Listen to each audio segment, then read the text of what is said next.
think so. Hello everyone, my name is Alexander Samiti. I am a senior at the Moran Academy of Science and Technology. Ms. Morrison's Ms. Marine's period 5-6 Systems Engineering 2 class. And this is my formal progress update for my maze game project. So first, a little background. Me and my partner Brandon Patrick's project has changed several times due to the client's changing wants and needs, as she found different things that she rather liked over other ideas.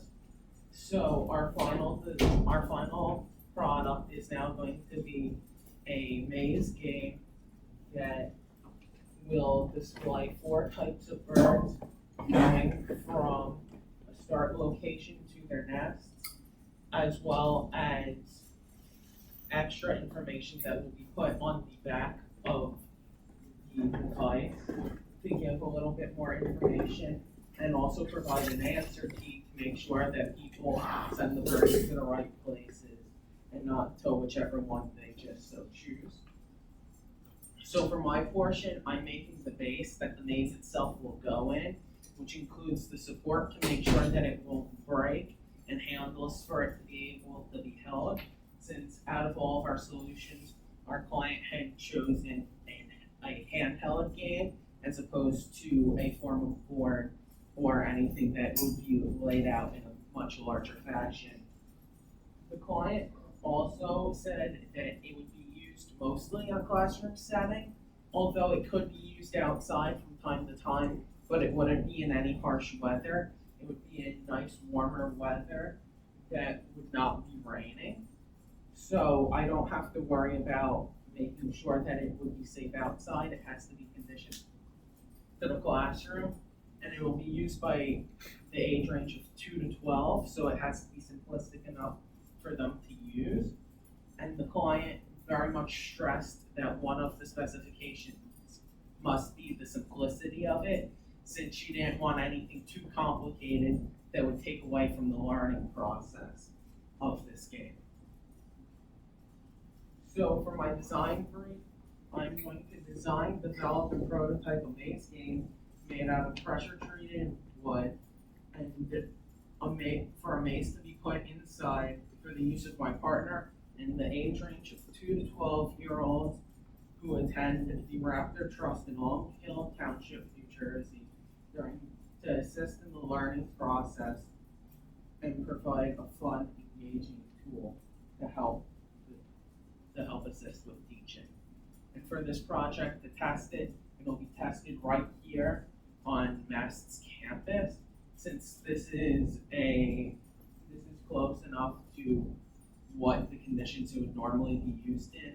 Specifically, any classroom would be fine, since the things that must be tested are its durability to make sure if it's dropped within the classroom setting, it will not break.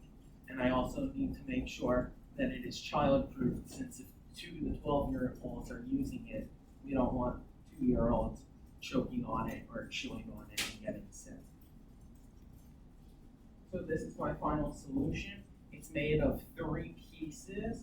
The piece in front has an area cut out that is 10 by 15, which is the size of the maze that would be placed inside of it. The overall dimensions are 11 by 20 with 0.5-inch base between the edges of the maze and the end of the base that it'll be put on. And the back will provide extra support made out of pressure-treated wood, which I chose due to its relative cheapness compared to other woods, its durability, and if it's pressure-treated, it is safe for children due to several laws passed. And on top of all of that, it would be waterproof in case of any spills or anything on the device itself. 4 little blocks are placed inside of it because the pieces have to be able to flow through the maze itself. So those blocks are 1/4 of an inch thick, which would allow the pieces to flow through easily without having to scrape along the edges of the maze. and it allows for the maze to be either screwed directly onto the base or to be applied with some adhesive such as a glue in case if the client doesn't like how it would look if it was drilled down. So in summary, I'm making the base for a maze game that would be handheld to be used by 2 to 12-year-olds in the Raptor Trust in Long Hill Township, New Jersey. It is made of 2 pieces that are screwed together. Its purpose is to help in the educational process of teaching the children about different species of avian life. And my expectations for this device are that it'll efficiently help and make a fun learning environment while also being durable and child-proof to make sure that it does not break or no child is hurt and comfortable so that while being used, the children don't have to worry about any form of discomfort. That is the end of my presentation. Thank you for listening. Are there any questions? Can you go back to the slide where you had 11 by 20 by 1? Yes. 11 feet by 20 feet by 1 foot? Oh, I'm sorry, I put the wrong measurements. Those are inches. Okay. And what's the space for your hands actually go through? The space? The space in which the hands will go through is there's an inch long opening, and the diameter of the handle itself is an inch big because after doing some research, I found for the average adult, the most comfortable hand size for a handle is about 1.5 inches, but since children are obviously smaller than adults, I downed the size to about 1 inch because I found that was about the right size for it to be most comfortable. So the outer rod is 1 inch? Yes, this area right here is 1 inch in diameter and it's circular. And this area from here to here is 1 inch as well. I'm worried about that gap area, where I can see through. I'm worried about that being a little bit small. Just because this is gonna be used in a classroom setting, that means teachers also have to be able. I realized that I looked into it a little bit. I found that at first I went to make it about 1/2 inch, and I found 1/2 inch was just too small for about an average adult hand. So I upped it to 1 inch because I figured that would leave enough room for hands to be easily put through.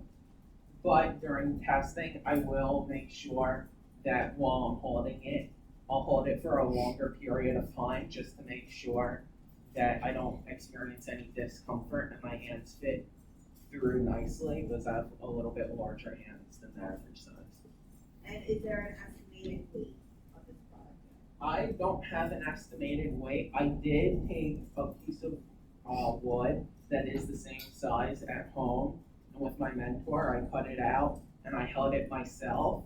And I didn't weigh it exactly, but it was a little bit heavy, but it was to the point where any adult would be able to carry it around fine, and a 12-year-old would be able to carry it. But no, none of the children that would be using it would be able to carry it out and run off with it due to its weight. And that also, they be able to pick it up and drop it on their foot? they may be able to do that, yes. That would just be fascinating. Okay, so I did look into some forms of protection for stuff like that, such as rubber, but I found that something like rubber was way too hard to work with for this classroom setting because I had no way to actually mold the rubber itself. But I'm still looking into